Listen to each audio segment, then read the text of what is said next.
Assalomu alaykum Bag'dod shomunachilari. Xudo xohlasa mana 5000 talik mashinamiz yulatib bo'lib manzillarga qaratib yo'l olyapti. Ularimiz mana sifatlariga ham, yo'ldagilarga ham baho berib qo'yamiz.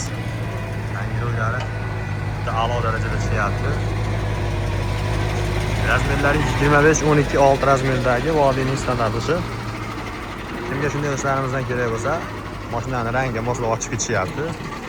Nimalar pastga qoldiramiz, aloqaga chiqamiz. Farg'ona viloyati Bag'dod tumani Suyernik Lenin qishlog'i orasidan bo'lyapti.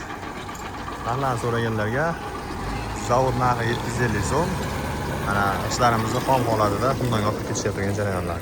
Videomiz davomida ichkaridani ko'rsatib o'tamiz. Ishlarimiz mana xumdonning ichidagi holati. Yangi ro'ylarga o'ta a'lo darajada ishyapti. Kimga shunday ishlarimizdan kerak bo'lsa, nomerlar pastga qoldiramiz, aloqaga chiqamiz.